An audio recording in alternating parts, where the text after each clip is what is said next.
In July, the Miss Italy pageant decided it was not going to be open to everyone. They're going to ban non-biological women from competing. That is, of course, their terminology. They don't understand anything of what they're saying, but you get where they're coming from. A bigoted place. The patron of Miss Italy, Patrizia Mirigliani, said earlier this month that she considered inclusivity involving transgender individuals in beauty pageants was a bit absurd. Lately, beauty pageants have been trying to make headlines by also using strategies that I think are a bit absurd. Ever since it was born, the contest wasn't born. You know, it was born humans, including the humans you're discriminating against, has included in its regulations the specification that one must be a woman from birth. Probably because even then it was expected that beauty could undergo modifications, or that women could undergo modifications, or that men could become women. And she said she would not, quote, jump on the glittery bandwagon of trans activism.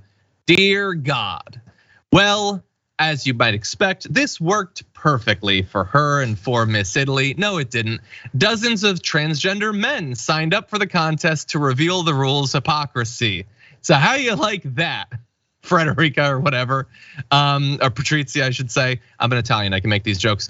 But anyway, this is actually Federico Barbarossa, trans activist, says, I signed up as a joke at first, but I really wanted to blow away the sandcastle built on biology that they've been hanging on to. Miss Italy is just another example of Italy's resistance to keep up with the times, and their positions are so ridiculous that we were able to pull off a national campaign with a smile on our face, laughing at their struggle to keep up with so many subscriptions from female from birth people, just as they requested.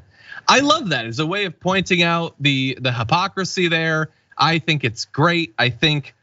Look, I don't get the purpose of these beauty pageants in the first place. The whole thing seems weird to me. I know that some people take them very seriously or whatever.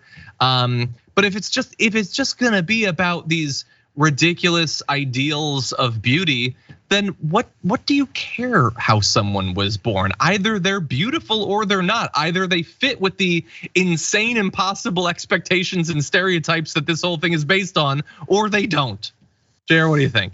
This is one of those instances of probably listening to people that live in a different existence than you do. So when you ignore trans folks, when you ignore black folks, Latinos, women in some cases, also when you ignore their existence and ignore their life and the way they go through society, you just make up what it is you think is how they live, and then you end up with these holes in your argument. And this is one of those cases. So look, biological women. And by the way, I was thinking if you want to go with even just the plastic surgery part, or maybe a changing your features and stuff, because it could be with women that identify as women and were born biologically women, same problem, right? There's a beauty pageant. If we start changing eyes and raising cheekbones and sucking and whatever it is that people see as a beauty thing, that's a problem. So if it is someone that's a trans woman, has those same surgeries, that's the same problem. But once you then go to men that could become women, that's when you're now going into is the beauty pageant part checking out whether or not their genitalia is a certain way? Because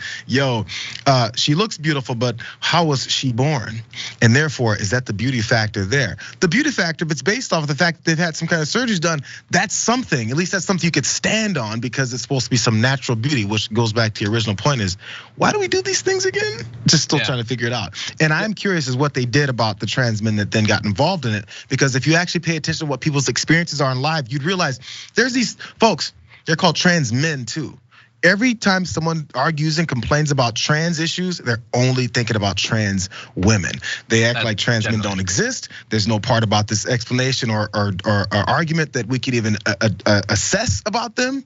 And then when someone surprises them with this obvious fact of going, yo, we exist too, there's no more answers. Just think for a second. If you separate yourself from the hate and discomfort of the other, then you'll start understanding life more. Maybe we can have a normal conversation about this stuff.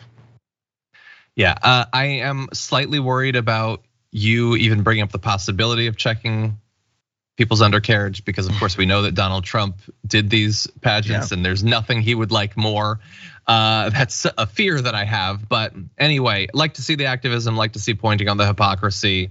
For people who actually want to participate in something like this. Again, I don't necessarily get it, but Not everything has to be gettable to me to exist. I'm just saying, I think it's a little bit weird.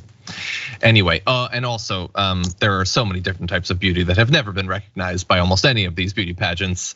Again, bear in mind what they are and what they claim to be and the distance between those two things. For more political news breakdowns, interviews, stories of activism, and me trying my hardest to care about the occasional big celebrity news story, subscribe to our YouTube channel at youtube.com/thedamagereport. And you can ring the bell wherever it is so you don't miss anything.